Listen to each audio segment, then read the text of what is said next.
Noticentro 1, CMI.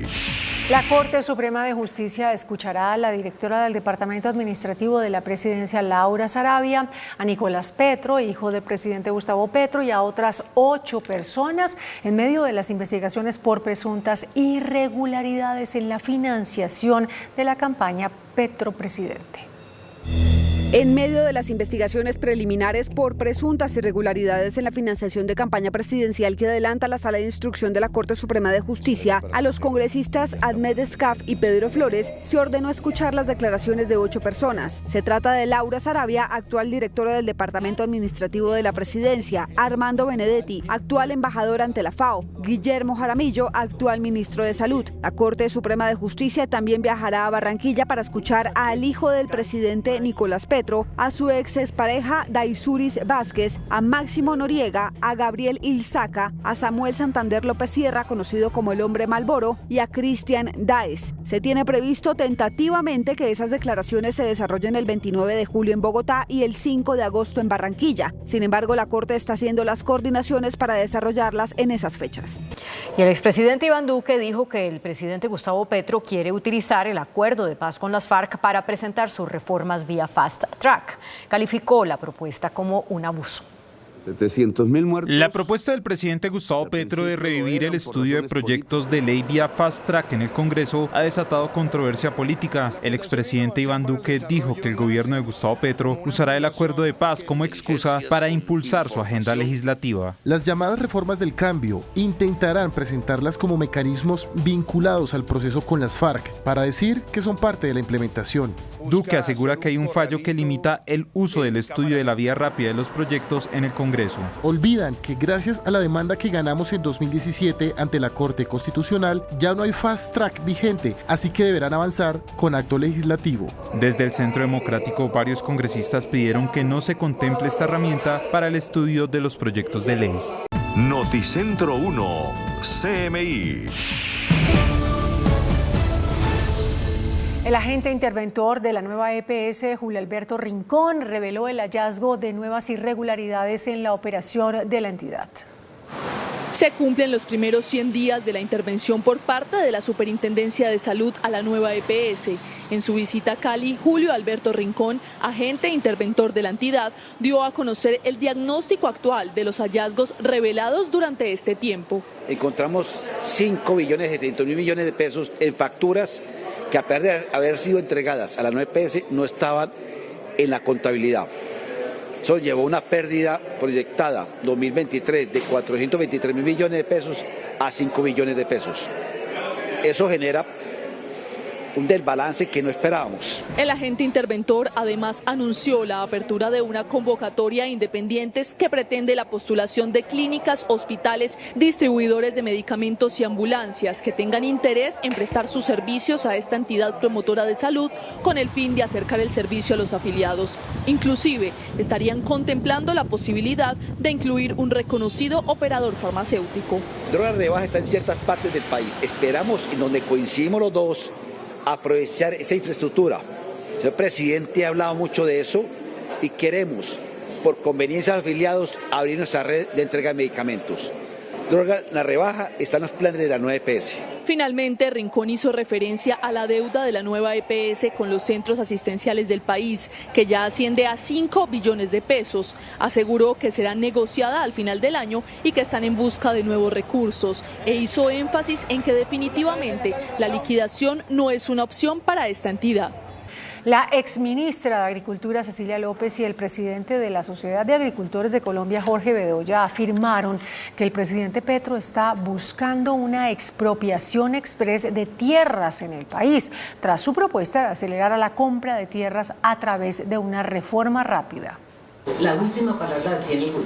Quien ha estado en la cartera de Agricultura en 3 ocasiones, Cecilia López, y el presidente de la Sociedad de Agricultores, Jorge Bedoya, temen que el presidente de la República quiera eliminar el trámite jurídico del proceso de compra de tierras y termine expropiando a través de procesos administrativos.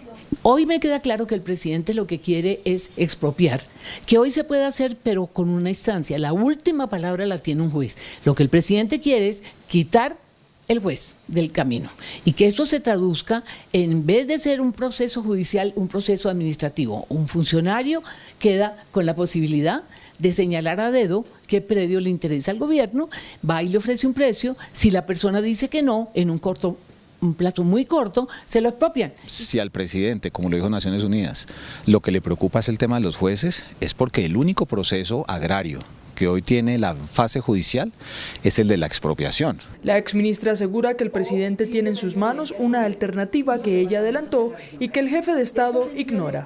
Yo le entregué un mapa de 6 millones de hectáreas en la región Caribe, donde podíamos escoger 500 o hasta 1 millón, ¿sí? Y mirar, mandar el catastro, subir los impuestos y tomar decisiones que en donde la persona propietaria es la que va a decidir. Noticentro 1, CMI. Por su parte, el expresidente Ernesto Samper respaldó la propuesta de un plan de choque que incluye un sistema rápido de aprobación de leyes para avanzar en la implementación del acuerdo de paz. También dijo estar de acuerdo con un sistema único de verdad, justicia y reparación. Estarían contentos. Para el expresidente la medida llega un poco tarde. Este es un anuncio que está bien, yo creo que hay que ampliar el plazo, pero llega tarde, porque de alguna manera está indicando que no se cumplieron con los compromisos en los últimos 8 años, lo cual involucra a 3 gobiernos.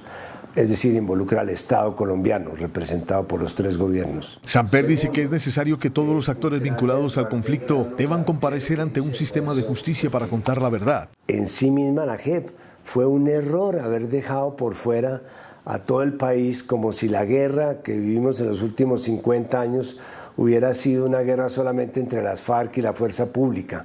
Ahí estaban metidos personas que colaboraban de un lado y del otro.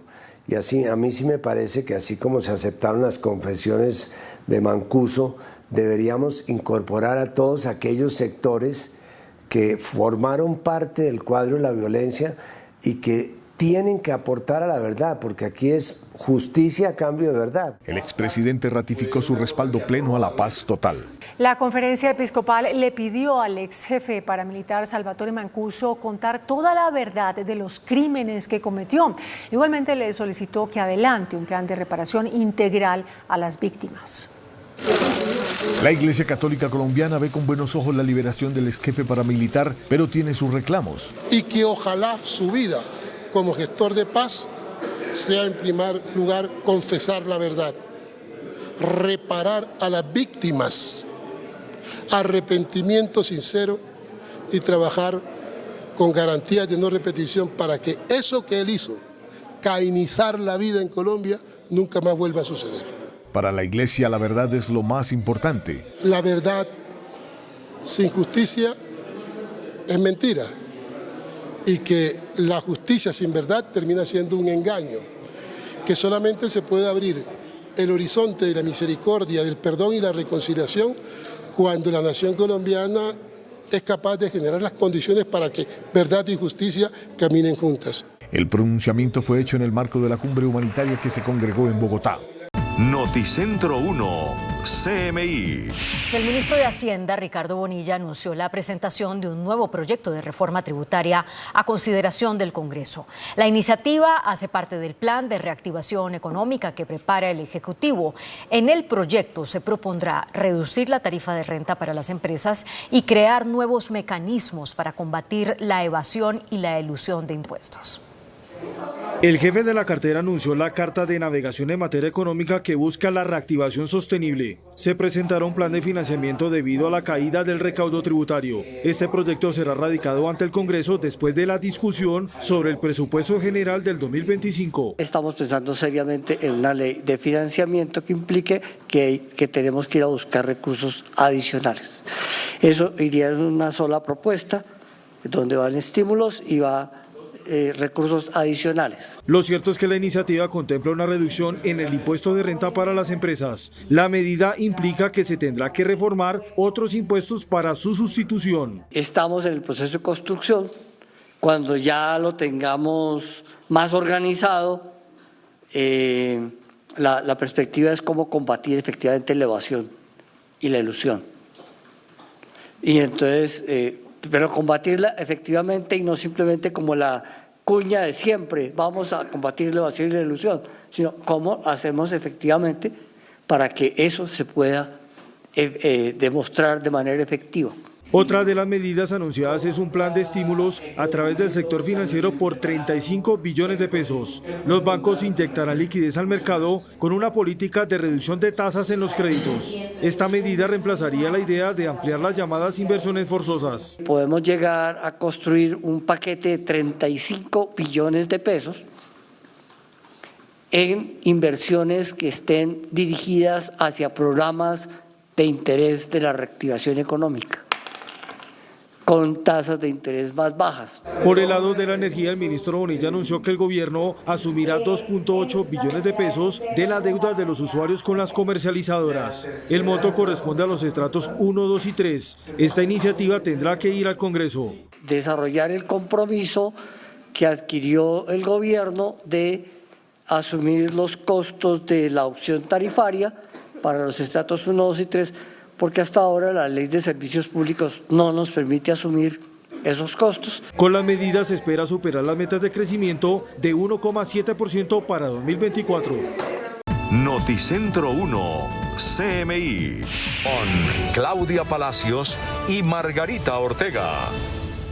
Más presión para el presidente y precandidato demócrata Joe Biden para que se retire de la contienda presidencial. Los donantes del principal comité de acción política de la campaña del mandatario congelaron $90 millones que solo liberarán cuando Biden se retire de la candidatura a las elecciones presidenciales. Olvidos, confusiones y lapsus del presidente y precandidato presidencial Joe Biden en sus eventos públicos lo han expuesto a críticas, las cuales han puesto en duda la capacidad de Biden para competir con el republicano Donald Trump en las elecciones presidenciales de noviembre. Ante esta situación que ha generado preocupación, los principales financistas de la carrera a la reelección del presidente elevan la presión para que le dé paso a otro aspirante con más opciones de impedir el regreso de Trump, suspendiendo el apoyo económico prometido a su campaña por el valor de $90 millones. Además, el expresidente estadounidense Barack Obama y la expresidenta de la Cámara de Representantes Nancy Pelosi, los demócratas más influyentes de los mayores apoyos de Biden, se reunieron en privado, donde expresaron su preocupación por lo difícil que creen que se ha vuelto para el presidente vencer al republicano. Entre tanto, Biden, en la lucha por mantener su candidatura, en una reunión con sus seguidores en Michigan, dijo que tiene 41 años. There's more to do. I know I'm only 41. God love you. I like my sister. Anyway, but folks, this is an important moment. El mandatario en cada oportunidad que tiene reitera que continuará con su candidatura y tiene un compromiso con el país. El Tribunal Superior de Bogotá tumbó el proceso que adelantaba la Fiscalía contra el jefe de seguridad del presidente Gustavo Petro, el coronel Carlos Feria, investigado por hacer una prueba de polígrafo a Marel Bismesa, ex empleada de la entonces jefe de gabinete, Laura Saravia. La Corte Constitucional deberá definir ahora si el caso pasa a la justicia penal militar o si de él se encarga la justicia ordinaria. El Tribunal de Bogotá decidió suspender la acusación de la Fiscalía en contra del jefe de seguridad del presidente Gustavo Petro, el coronel Carlos Feria, por el caso del polígrafo a Marel Bismesa. El tribunal decidió que el proceso solo se reanudará hasta que la Corte decida si el proceso es adelantado por la justicia penal militar o la ordinaria. El Tribunal Superior de Bogotá determina que la Judicatura en primera instancia erró al haber desarrollado la audiencia de formulación de acusación sin que previamente, como lo hubiera peticionado esta defensa, se hiciera el trámite del conflicto de jurisdicciones ante la Corte Constitucional. El coronel Feria es investigado por presunto abuso de autoridad al someter a Marel Bismesa a la prueba del polígrafo luego de que se perdiera una maleta con dinero de la casa de Laura Saravia cuando era jefe de gabinete del presidente Petro. La Corte Suprema de Justicia abrió investigación en contra del congresista Alex Flores por denuncias de violencia intrafamiliar. En el proceso que adelanta la sala Sala de Instrucción de la Corte Suprema de Justicia. Al senador se le investiga por hechos ocurridos entre 2020 y 2021 en los que su entonces pareja habría sido víctima de violencia física y verbal. La Corte informó que el congresista será escuchado en diligencia de indagatoria que está pendiente de programación. Noticentro 1, CMI. 8 congresistas del Partido Verde le pidieron a las directivas de la colectividad que cite a una reunión de bancada para solicitar que se postule a un candidato único a la presidencia de la Cámara de Representantes. La próxima semana el Partido Verde definiría los candidatos a la presidencia de la Cámara tras varias controversias políticas. Hay división en la colectividad, pues un sector pedirá que solo se presente un candidato, que sería Jaime Raúl Salamanca, mientras que otra ala del partido pide que sea Catherine Miranda. Bueno, es un gran compromiso, realmente representar liderazgos y vocerías tan importantes dentro del partido. El Partido Verde tiene tal vez una de las bancadas más interesantes del Congreso, desde su pluralidad, incluso los que están acompañando a la doctora Catherine, la misma doctora Catherine, son buenos congresistas. Salamanca logró que 4 de los candidatos a la presidencia de la Cámara apoyaran su candidatura, salvo Catherine Miranda. Yo creo que el reto está en no solamente convocar al Partido Verde, luego de tomada la decisión, sea en favor mío o en favor de la otra candidata, a liderar un proceso de concertación con los demás partidos. El próximo 20 de julio se reanuda la legislatura y se tendrá que elegir nuevo presidente de la Cámara de Representantes.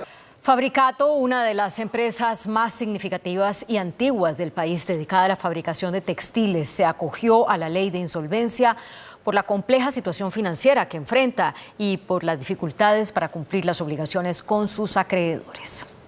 A través de este comunicado, Fabricato, la emblemática industria textil localizada en Medellín, notificó a sus trabajadores sobre la entrada en el régimen de insolvencia, con el que se busca asegurar la continuidad de la empresa a través de procesos de reorganización. La compañía enfrenta serios problemas de caja y el sindicato de trabajadores teme incumplimientos en sus pagos. Estamos inmersos también los trabajadores en este tema de los acreedores, entonces preocupante para todos los trabajadores que habitamos en el Valle de la Burra, municipio de Bello, y todas las familias en general.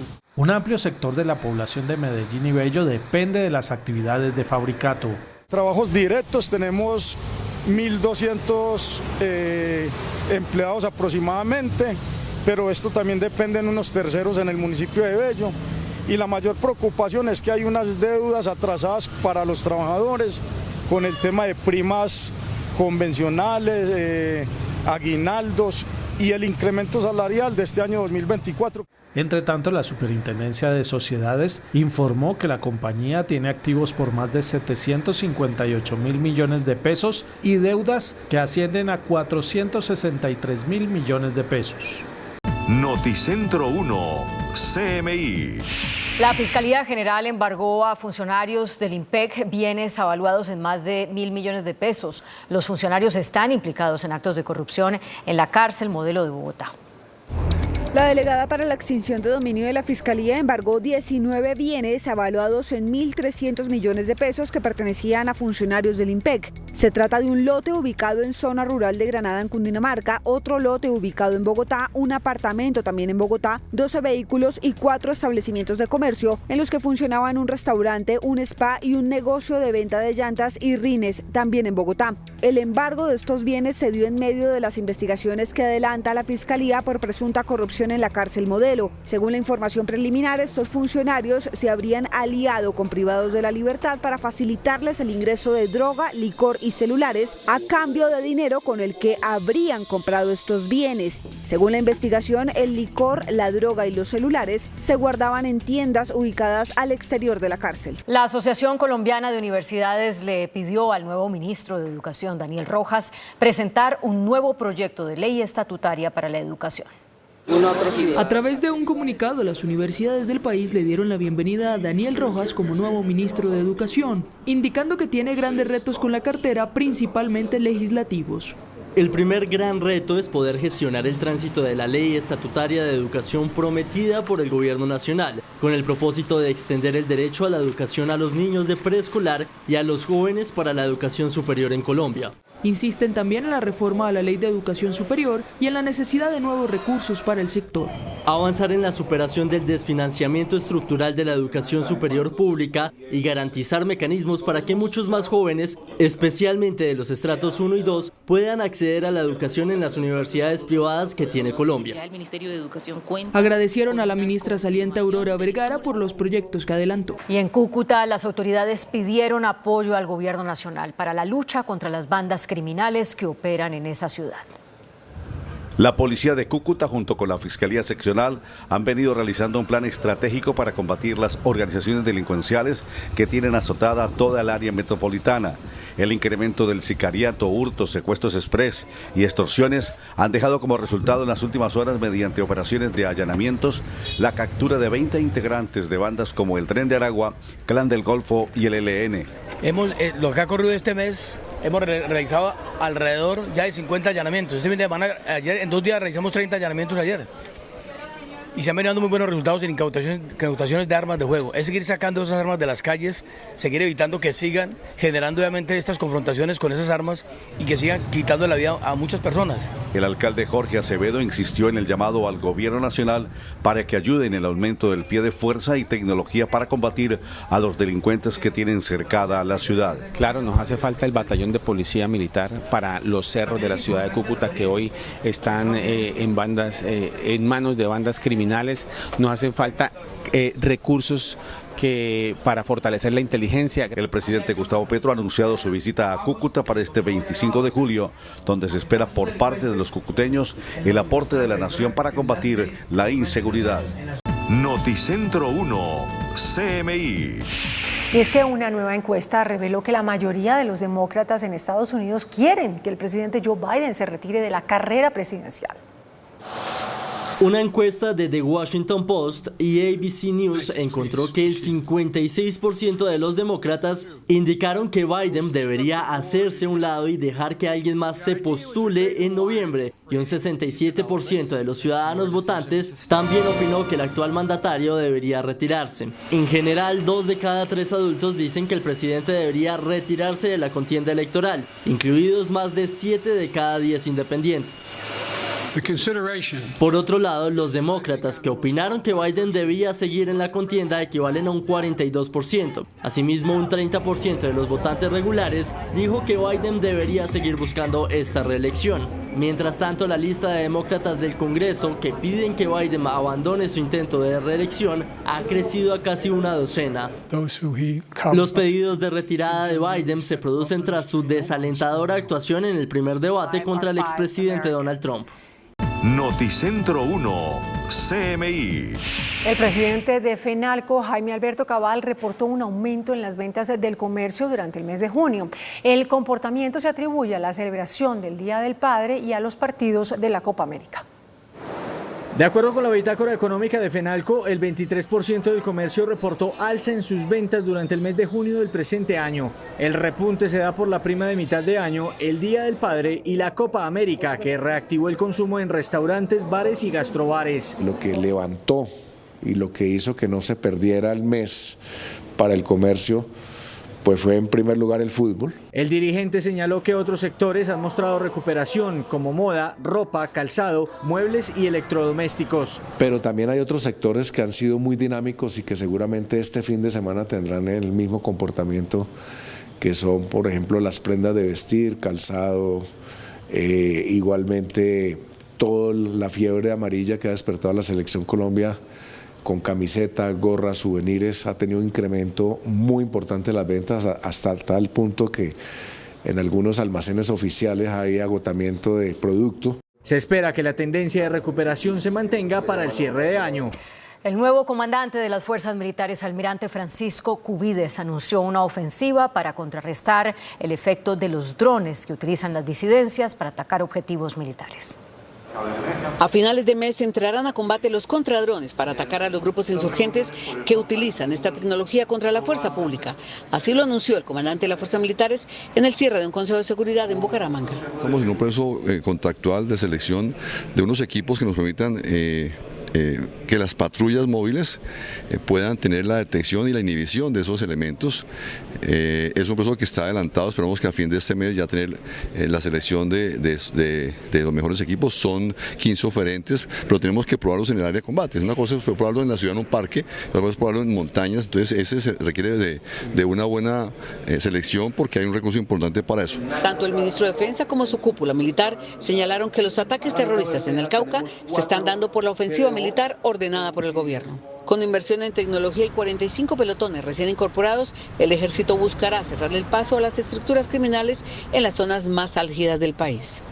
Noticentro 1, CMI. Ya son 8 los bancos en Colombia que decidieron bajar sus tasas de interés después de que el Banco de la República redujera la tasa de referencia. El Banco Caja Social se sumó a la competencia por conseguir clientes ofreciendo intereses para la compra de vivienda que oscilan entre el 10% para inmuebles nuevos y el 11% para vivienda usada. Noticentro 1, CMI. Seguimos en Estados Unidos, donde un nuevo sondeo reveló que la vicepresidenta Kamala Harris tendría una ligera ventaja contra el exmandatario Donald Trump en caso de que ella fuera su contrincante en las elecciones presidenciales. En un contexto político donde el escenario para las elecciones presidenciales de 2024 en Estados Unidos se presenta altamente competitivo, una encuesta reciente forzó datos sorpresivos que podrían cambiar las estrategias de los partidos demócrata y republicano. Según los resultados de este sondeo, si la vicepresidenta Kamala Harris se postulara para la presidencia en lugar de Joe Biden, podría vencer al expresidente Donald Trump. La encuesta realizada por Ipsos muestra que el actual mandatario y el expresidente tienen una pequeña diferencia en un hipotético enfrentamiento directo para las elecciones de noviembre, con un apoyo del 46% para Joe Biden y un 47% para Donald Trump.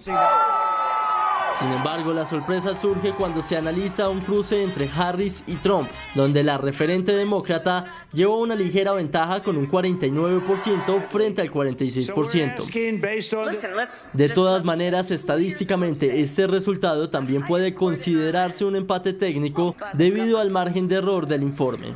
Noticentro 1, CMI. El Instituto Colombiano Agropecuario alertó por una enfermedad que afecta la producción de camarones. La entidad entonces prohibió las importaciones de este producto provenientes del Ecuador como una medida preventiva para proteger la producción nacional. El gerente general del ICA, Juan Fernando Roa, confirmó la suspensión de los permisos de importación de camarón proveniente de Ecuador tras encontrar cargamentos infectados con un síndrome denominado la mancha blanca, que representa una amenaza seria para el camarón colombiano. Es una enfermedad que afecta muy fuerte a la especie de camarón, que puede ser devastador, hasta el 100% de mortalidad una vez en un predio productor de camarón. Entonces no es una situación cualquiera, nos obligó a generar esta medida. ¿Es confiable consumir camarón colombiano? 100% confiable, cerca del 82 al 85% de la producción se concentra casualmente en un departamento donde hoy está contenida el área libre, es decir, en el departamento de Bolívar, donde hay grandes productores de camarón. La producción de camarón en Colombia se concentra principalmente en los departamentos de Bolívar, Nariño y Atlántico. Bueno, y el director del Salón Ferretero, Darío Bastidas, reportó también una recuperación del 4% en las ventas de ese sector de la economía. El sector ferretero del país espera una recuperación y cerrar el año con un crecimiento del 4%. Esta industria, que hace parte del eslabón de la construcción, aporta 2,5% a la economía y genera más de 200.000 empleos entre directos e indirectos. Y viene representando un crecimiento del 4% sostenido desde el 2021. Asimismo, manifestó que la decisión de reducción de tasas de interés de los bancos significará una mayor demanda por los créditos de vivienda, reactivando la cadena del sector. Los bancos entran en una guerra de tasas para prestar unas menores tasas. Eso va a impulsar que los inversionistas empiecen a buscar esos vehículos de inversión como es el sector constructor, y por ende va el sector ferretero ligado a eso. Este fin de semana se darán cita más de 300 marcas en el Salón Ferretero en Corferias. La Jurisdicción Especial para la Paz reconoció que se necesita un nuevo mecanismo de verdad, justicia y reparación para los otros actores del conflicto, como lo propuso el presidente Gustavo Petro ante Naciones Unidas. El presidente de la Jurisdicción Especial para la Paz, el magistrado Roberto Vidal, dijo que los diálogos de paz que se adelantan con otros actores del conflicto diferentes a la extinta guerrilla de las FARC necesitan soluciones jurídicas y de justicia transicional. Reconoció que hace falta un nuevo mecanismo de verdad, justicia y reparación, como lo propuso el presidente Petro ante la ONU. La JEP hoy no responde ni está diseñada para todos esos nuevos procesos de paz. En ese contexto es que analizamos la propuesta del presidente. Desde Dadeiva, en Antioquia, el magistrado advirtió que el gobierno y el Congreso deben diseñar nuevas fórmulas para dar soluciones jurídicas. Nuevas fórmulas que puedan ofrecer a esos procesos las soluciones jurídicas que se van a requerir. Del lado de la JEP, le hemos dicho al país, aquí hay una experiencia. El presidente Petro ante la ONU habló de la necesidad de crear un sistema único de verdad, justicia y reparación y reconciliación para todos los actores del conflicto. Actualmente el gobierno adelanta diálogos de paz con el ELN, con una parte del Estado Mayor Central de las FARC y la Segunda Marquetalia. Además se adelantan otros procesos de diálogo con organizaciones de alto impacto o bandas ilegales en Buenaventura, Quibdó, Medellín y Valle de Aburrá. El presidente también habló sobre la propuesta de un nuevo fast track para aprobar las reformas que se necesitan para cumplir el acuerdo de paz con las FARC. Es urgente que se implemente el acuerdo de paz en toda su integridad. El fast track es un fenómeno, entre otras, constitucional que permite agilizar muchos procesos. Noticentro 1, CMI.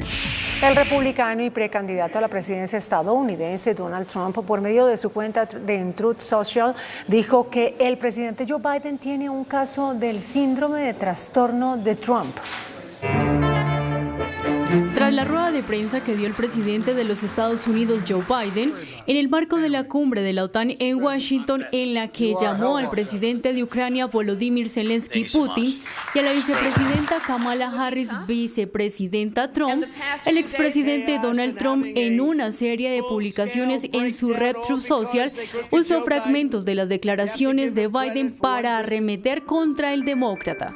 El torcido Joe comienza su conferencia de prensa de Big Boy diciendo no habría elegido al vicepresidente Trump para ser vicepresidente, aunque creo que ella no estaba calificada para ser presidenta. Buen trabajo, Joe. El republicano agregó que Biden tiene un trastorno de Trump. El torcido Joe tiene un caso de síndrome de trastorno de Trump. La Convención Nacional Republicana comienza el lunes, donde se espera que Donald Trump sea nombrado oficialmente como candidato presidencial del Partido Republicano. Noticentro 1, CMI. Por su parte, el ministro de Defensa, Iván Velásquez, ordenó una ofensiva contra el Clan del Golfo en la zona del Magdalena Medio, donde se reporta un aumento de la extorsión por parte de esa agrupación. El ministro de Defensa y la cúpula militar y de la policía se trasladaron hasta Barrancabermeja para liderar el Consejo de Seguridad, en el cual se traza la estrategia para cerrarle el paso al Clan del Golfo. El ministro Velásquez planteó los delitos que más azotan la región. Decía, uno de los fenómenos delictivos de mucha consideración en esta región tiene que ver con la extorsión. Una gran parte atribuida a acciones del Clan del Golfo. La estrategia de seguridad para el Magdalena Medio busca asegurar la tranquilidad en zonas de influencia de municipios como Barrancabermeja, Puerto Wilches, Yondó y Cantagallo. Un general de la policía estará a cargo también personalmente de la persecución al Clan del Golfo en esa región. Para coordinar acciones contra el Clan del Golfo, ver cómo es la situación en el territorio y de acciones que se desarrollen también en ejercicio, en ejecución de esa operación, y estará acá la próxima semana. En el Consejo de Seguridad se plantearon acciones conjuntas contra actividades ilícitas como la minería ilegal y el narcotráfico. Noticentro 1, CMI. Una compañía británica desarrolló con inteligencia artificial una herramienta que podría predecir si los primeros signos de demencia evolucionarán hacia un Alzheimer. Investigadores de la Universidad de Cambridge han utilizado inteligencia artificial para desarrollar una herramienta capaz de predecir si las personas con signos tempranos de demencia podrían desarrollar Alzheimer. El algoritmo de inteligencia artificial que los investigadores han desarrollado está diseñado para procesar datos de exploraciones de resonancia magnética y respuestas a cuestionarios de control llamados pruebas cognitivas, utilizando tecnologías complejas de procesamiento de datos. Con este método se espera que se pueda suponer intervenciones más tempranas de atención y reducir la necesidad de pruebas diagnósticas costosas e invasivas. En la actualidad, cada 3 segundos alguien en el mundo desarrolla esta enfermedad que afecta a la memoria y otras importantes funciones mentales, y que el número de personas con este padecimiento se triplicará en los próximos 50 años. Noticentro 1, CMI. La ministra de la Igualdad y vicepresidenta Francia Márquez extendió un llamado a las entidades del Estado para acoger los protocolos que buscan la protección e inserción de las mujeres, especialmente de las afectadas por el conflicto armado. Colombia es uno de los países que acogió la resolución 1325 de las Naciones Unidas, que exige respetar los derechos de las mujeres y apoyar su participación en la construcción de paz y sociedad. Esto nos obliga como gobierno nacional a asumir la responsabilidad histórica y asumir ese compromiso que Colombia asumió ante las Naciones Unidas. Llamado que se hace en medio de un crítico panorama para las mujeres en el país. Tenemos grandes retos, por ejemplo, en feminicidios, superar las violencias en el conflicto armado, la violencia sexual, donde la mujer se usó como armas de guerra. Tras el encuentro se anunció la implementación de 7 objetivos priorizados para las mujeres en 30 entidades comprometidas con acciones que transforman la vida de la mujer.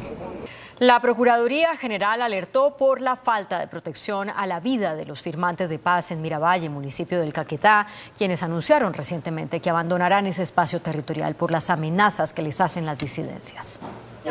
La preocupación de la Procuraduría radica en las denuncias que ha recibido por la situación de amenazas que sufren los combatientes de las FARC que firmaron el acuerdo de paz y que se encuentran en Miravalle, Caquetá. La información que se tiene es que 40 familias quedaron en medio de las disputas entre las guerrillas del Estado Mayor Central y la Segunda Marquetalia, paradójicamente en diálogos de paz. La situación de emergencia humanitaria por la que atraviesa en este momento Miravalle, los firmantes del acuerdo de paz allí asentados en este ETCR han manifestado de diversas maneras su preocupación por el desplazamiento de que están siendo víctimas. La situación afecta a los proyectos productivos de reincorporación como Vivir del ecoturismo. Con esta situación que se presenta en Miravalle se truncan proyectos productivos importantes, proyectos como el turismo comunitario, la industria piscícola, la caña, en fin,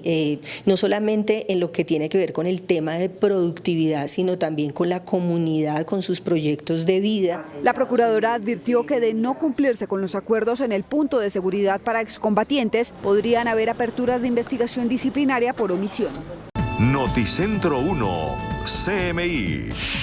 En otros temas, de acuerdo con un reporte de la Organización Mundial de la Salud, el COVID-19 está causando 1.700 muertes a la semana en el mundo. Y a pesar de esa cifra, los datos muestran que la cobertura de vacunación disminuyó entre los trabajadores de la salud y entre las personas mayores de 60 años, que son 2 de los grupos de mayor riesgo. Por esto, el director de la Organización Mundial de la Salud instó a la población a tomar medidas y a vacunarse para evitar que el virus les ataque. Noticentro 1, CMI.